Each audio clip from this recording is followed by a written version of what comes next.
Hi loves, you're welcome to my YouTube channel again. It's Abadre Nkechinyere. So guys, there's not much time to waste. So without much further ado, we're going to get into what we have for today. So guys, I'm going to be making this dress. I'm going to put up the picture here. So now I've gone ahead to place these lines because I just didn't want it to waste time. My chest line, my bust point, my under bust, the waist, the hip, the client's stuff I'm working with. So now after placing them, I initially started the pattern paper from 6 inches because you can see from the picture here, you can see the cloth I'm about making. So that's how it's going to be. So I already minus 6 inches from the pattern paper. So from that 6 inches, I'm going to be marking the chest line, which is 8 inches, bust point, which is 10 inches, under bust point, which is 13 inches, and then the waist, which is 16 inches. So guys, you can see that I extended the hip line because the front piece of the dress is going to start from under bust. That is where the cut is going to be. So that's the design of the dress. So guys, on the chest line, I'm going to be extending the shoulder line, which is 8 inches. That is 16 inches divided by 2, which is 8 inches. I'm just going to mark it there for a guide so I can be able to slant the armhole curve. So that's what I'm just going to be doing. And I'll still place it on the chest line there.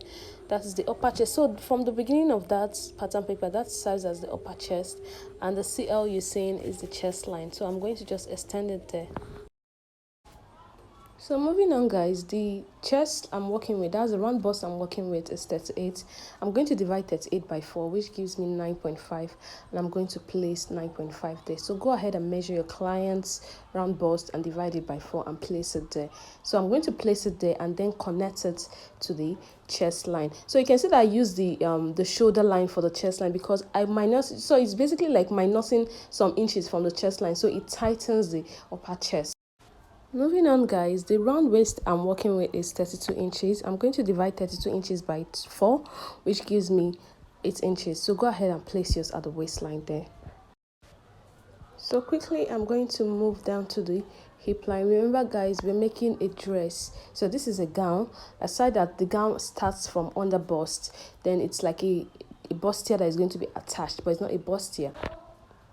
And the round waist, the round hip I'm working with is 41 inches. 41 inches divided by 4, that is 10.25. So go ahead and mark yours to be accurate. So basically connect the lines from the waist to the chest line and from the waist down to the hip line.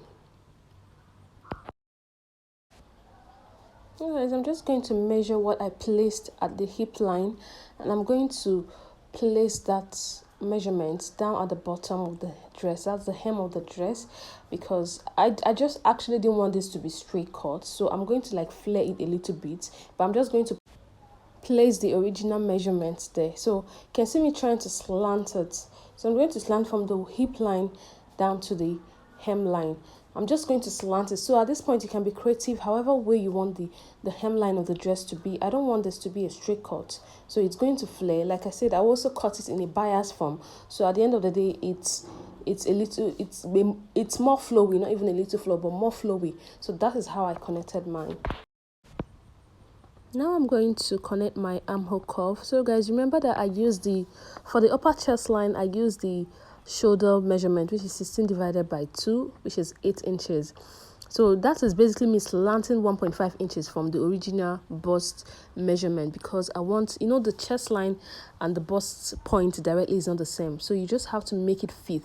That is the reason why I minused about 1.5, because the bust point is 9.5. That's 38 divided by 4, 9.5. While the chest line, I use the shoulder measurement for it. So go ahead and make yours tighten. That just like me tightening my bust upper chest line. So that's it. So I'm going to just go ahead and add half an inch at all of them round, or 1 inch. Just go ahead and add any allowance you feel okay. I don't like too much allowances in my dress, so I'm just going to add a little and connect them. A quick reminder guys, have you subscribed to my channel? If you haven't, please click the subscribe button, give me a thumbs up, like, share, comment. Okay, thank you so much. Moving on guys, I'll cut the front piece out.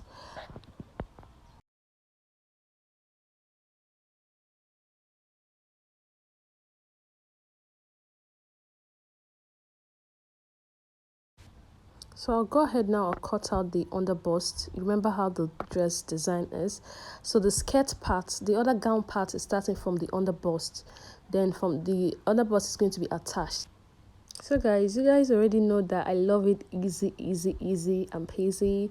I'm not just going to start again drafting. No, I'm just going to place a pattern paper beneath what I've made already. I'm just going to trace where I want the back of the dress to start. So like I said, the back of this dress is going to be starting at the waistline.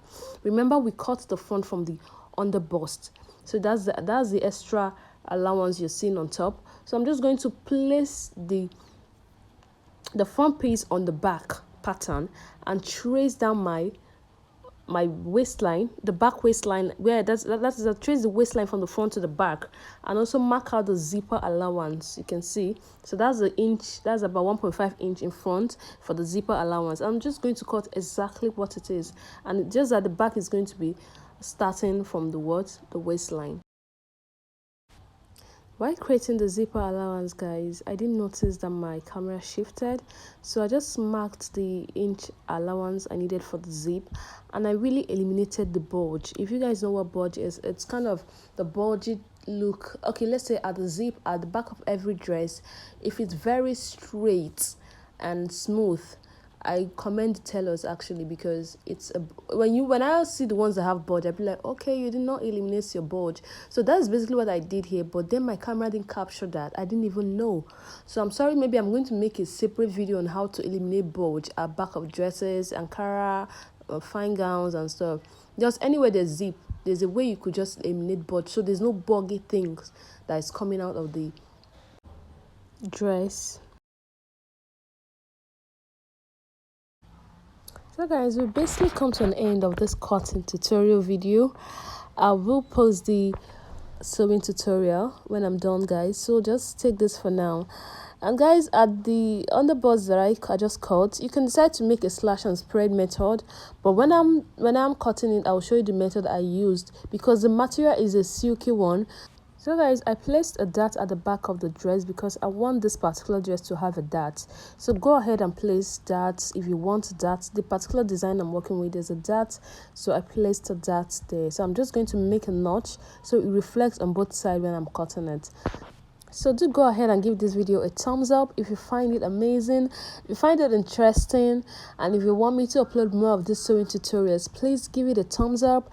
Subscribe if you haven't, guys, and please like, share, comments. I'll see you on my next video. Bye bye.